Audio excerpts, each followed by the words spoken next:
हालात संभालने में पुलिस प्रशासन को लगातार एड़ी चोटी का जोर लगाना पड़ा है। दो समुदायों के त्योहारों की चुनौती से निपटने के लिए अब साफ साफ कह दिया गया है कि नमाज ना तो सड़क पर होगी और ना ही किसी की छत पर।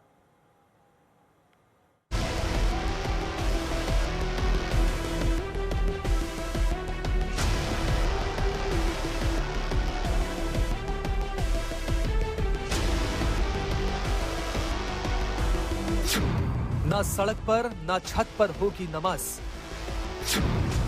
ताकि संभला रहे संभल, ना आए कोई आंच। हर कदम फूंक फूंक कर रख रहे हैं संभल के पुलिस और प्रशासनिक अधिकारी। पहले ईद और फिर रामनवमी को लेकर कोई अनहोनी ना हो, इसलिए हर मुमकिन कदम उठाया जा रहा है ताकि हालात काबू में रहें। फिलहाल प्रशासन ने दोनों समुदायों को बुलाकर पीस कमेटी की मीटिंग बुलाई। सब ने अपनी अपनी बात कही, किसी ने हक की आवाज उठाई तो किसी ने हर हाल में शांति और सुकून की। मुस्लिम समाज चाहता था कि उसे छत पर नमाज पढ़ने की इजाजत दी जाए, लेकिन प्रशासन ने यह फैसला लिया कि इस बार ईद की नमाज सड़कों और घर की छतों पर नहीं है। पीस कमेटी की बैठक आने वाले त्योहारों को लेके थी, जिनमें नवरात्र है और उसके बाद से ईद है और फिर रामनवमी है। तो उसके दृष्टिगत लोगों से बात की गई और शांति और सौहार्द मेंटेन करने के लिए सबसे अपील की गई। नमाज के लिए निर्देशित कर दिया गया कि सड़कों पर नहीं पढ़ी जाएगी और उस पर लोग सहमत भी हैं।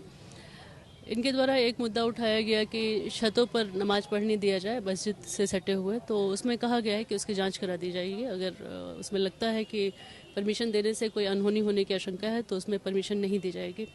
मस्जिद एवं ईदगाह के अंदर ही नमाज अदा की जाएगी और परिसर के बाहर सड़क पे कोई भी नमाज अदा नहीं की जाएगी और सड़क पर लोग बैठकर नमाज अदा नहीं करेंगे।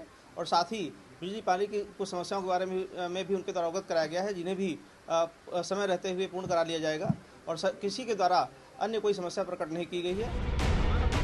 अपने बयानों से सुर्खियां बटोरने वाले संभल के सीओ अनुज चौधरी ने इस मौके पर फिर सुर्खियों वाला बयान दे दिया।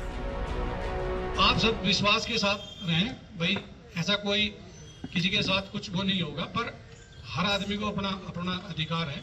पर आप यदि ईद की सिवैया खिलाना चाहते हो तो आपको गुजिया भी खानी पड़ेगी। ये गुजिया खाओ, हम सिवैया तो दोनों पक्ष खाओ। पर यहाँ गड़बड़ हो जाती है, जहाँ एक पक्ष खाने को तैयार, दूसरा खा नहीं रहा, तो यहाँ भाईचारा खत्म हो जाए। संभल के संवेदनशील माहौल को देखते हुए आने वाले तीनों त्योहार पुलिस प्रशासन के लिए किसी बड़ी चुनौती से कम नहीं है। इससे निपटने के लिए संवेदनशील इलाकों में जरूरत के मुताबिक पुलिस फोर्स की तैनाती की जाएगी। मुस्लिम समाज ने भी भरोसा दिलाया कि प्रशासन के दिशा निर्देशों को पूरी तरह माना जाएगा ताकि त्योहार शांति के साथ संपन्न हो।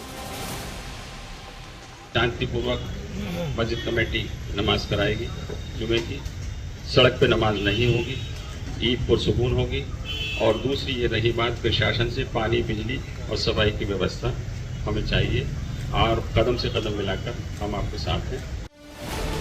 संभल के हालात महज जिला प्रशासन के लिए नहीं, यूपी सरकार के लिए भी पिछले कुछ वक्त से इम्तिहान लेकर आते रहे हैं।